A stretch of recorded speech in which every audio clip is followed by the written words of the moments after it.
Du 1er mai au 30 septembre, voici la période réglementaire qui impose une analyse hebdomadaire de la qualité des eaux.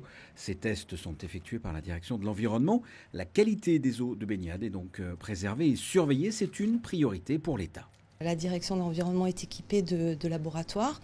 Donc nous avons toute une batterie de tests réglementaires qui vont de la bactério, puisque là il peut y avoir des risques sanitaires et d'où l'intérêt de faire ces analyses pour connaître le milieu marin et la problématique bactériologique, et puis des tests physico-chimiques qui peuvent aller de la transparence à des résidus de phénol, des résidus goudronneux, toute une batterie de paramètres. Il y en a 9 qui sont obligatoires. Même si les analyses ne sont obligatoires que sur la période de mai à septembre, cette surveillance a été renforcée au cours de la période hivernale dans le cadre du projet d'extension en mer. Les tests s'effectuent sur 6 points de prélèvement, soit l'ensemble des zones de baignade de la Principauté.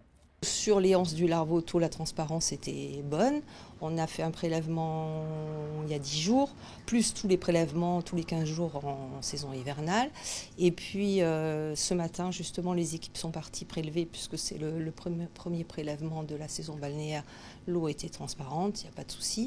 Et sur les paramètres bactériaux d'il y a 10 jours et des semaines précédentes, nous avons une bonne qualité des eaux, puisque on a les valeurs inférieures aux valeurs guides. Donc c'est toujours pareil, les valeurs impératives, quand elles sont dépassées, donnent des mauvaises qualités, et quand les valeurs guides ne sont pas dépassées, donnent une bonne qualité. Donc il n'y a pas de souci. Pas de souci concernant la qualité de l'eau, concernant la turbidité également. Le navire Simon Stévin a en charge la réalisation du remblai d'assises sur lequel seront amarrés les caissons du projet d'urbanisation en mer.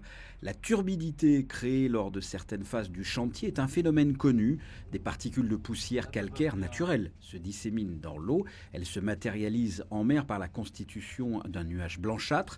Ces particules sont sans danger pour l'homme car il s'agit de matière minérale pure. C'est ce que l'on appelle l'effet pied blanc sur les plages artificielles. La dépose du granulat calcaire sur le fond sous-marin de l'extension en mer se fait tous les 3 jours et s'achèvera mi-juin.